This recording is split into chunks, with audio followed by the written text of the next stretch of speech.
Who was Queen Elizabeth's favorite grandchild? And why is he so obsessed with horses? Here's what we know about this not-so-royal member of the royal family.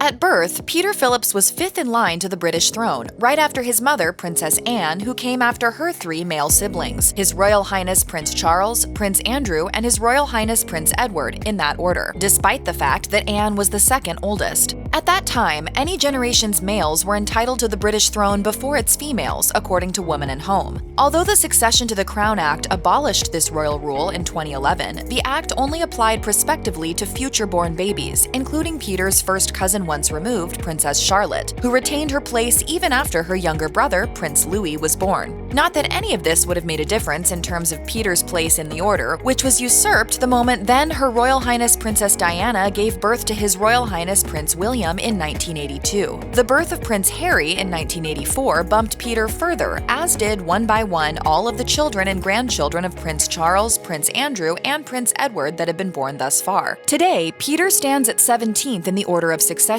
but his place stands to be even further usurped by any future-born great-grandchildren of the Queen via Princess Anne's siblings' grandchildren. The birthright to the title of His or Her Royal Highness lies only with the children of the crown and the children of the male heirs to the crown, according to Tatler. One born without a royal crown in the UK is considered a commoner. That makes Peter the first legitimate royal baby to be born a commoner for more than 500 years, according to the BBC. When Peter was born, the New York Times reported that many Brits were surprised the Queen's first grandchild was neither born with nor granted by the Queen a royal title. The paper wrote at the time, it was speculated that the young parents, both of whom are known as freewheeling and independent, did not want peerages for themselves or their children. Princess Anne later acknowledged this was essentially accurate, according to the Washington Post.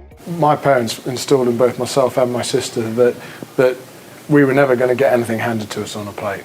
Nevertheless, those who weren't paying attention to the royal titles at the time of Princess Anne and Captain Philip's wedding were probably not surprised. On her wedding day, the Princess Royal, according to the website of the royal family, signed the marriage register at Westminster Abbey using the surname of Mountbatten Windsor. Perhaps more tellingly, the Queen offered the groom earldom. Had Phillips accepted, his children with Princess Anne would have been born with hereditary titles. The offer was declined, however. So too was the Queen's offer to grant a courtesy title to Peter.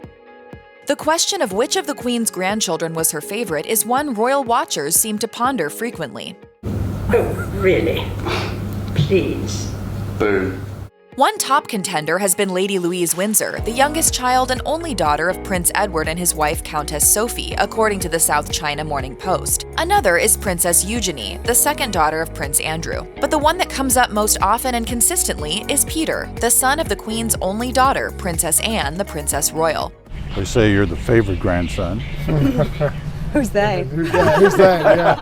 His younger and only sibling, Zara Phillips Tyndall, appears to run a close second. New Idea magazine noted that in 2019, one royal editor spoke of Her Majesty's relationship with Zara and her husband Mike Tyndall, claiming that the 94-year-old had, quote, tighter bond with them than she did with Kate and William. He wishes, no.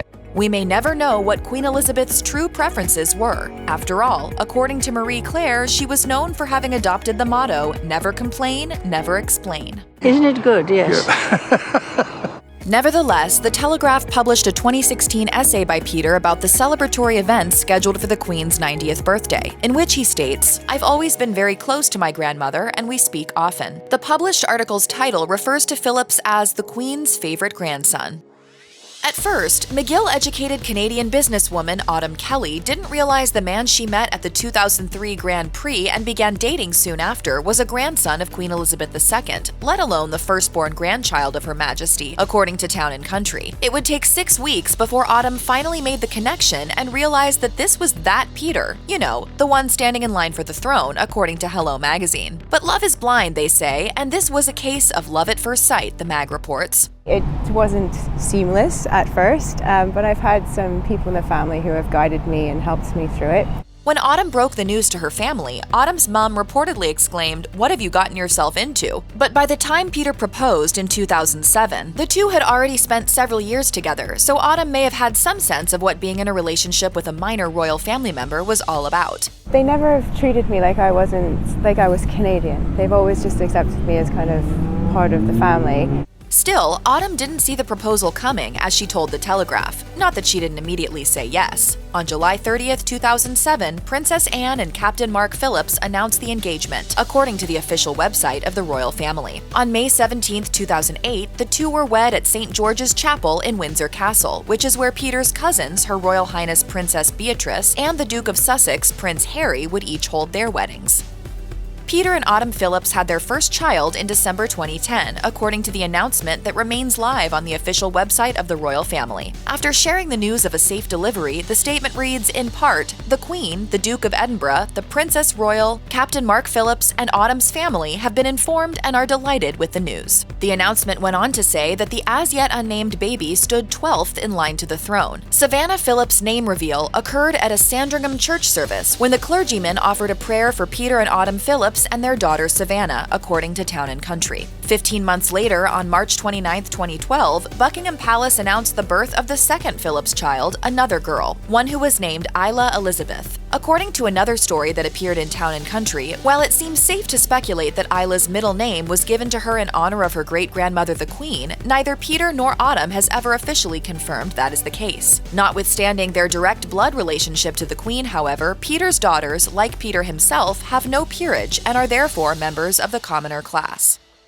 On February 11, 2020, Peter and Autumn Phillips announced they were separating after 12 years of marriage. Or more accurately, they announced that they had already separated during the prior year, according to Town & Country. The announcement read, "After informing Her Majesty the Queen and members of both families last year, Peter and Autumn jointly agreed to separate. They had reached the conclusion that this was the best course of action for their two children and ongoing friendship." The statement went on to say that although the decision is sad, their parting is nevertheless amicable. Amicable, yes, but apparently that wasn't enough to inspire a reconciliation. On July 14, 2021, People magazine announced that the divorce had been finalized but remained friendly, and the now former spouses were putting their children first and foremost. By March 2022, Autumn had a new boyfriend, a 52-year-old Irish real estate mogul, who she debuted as her beau at a horse race, according to Tatler. 2 months later, Peter introduced the world to his new girlfriend, 40-year-old Lindsay Wallace, who had once been a schoolmate of Peter's sister Zara, according to Vanity Fair.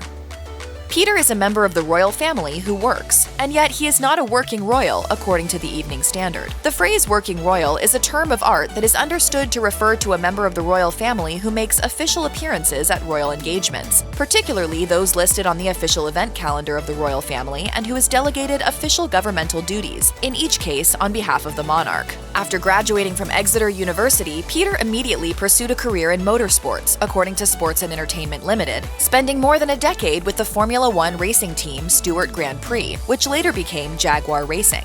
After Jaguar Racing, Peter became the senior account manager of the Formula One team, Williams, where he was responsible for sponsor relationships for 3 years before moving over to Royal Bank of Scotland, where he spent 7 years helping to design and implement their first ever global Formula One sponsorship program. Since June 2012, Peter has been heading up a sports management company focused on delivering world-class events to London. Perhaps not surprisingly, one of Peter's clients is his sister Zara, a highly accomplished equestrian, according to People magazine.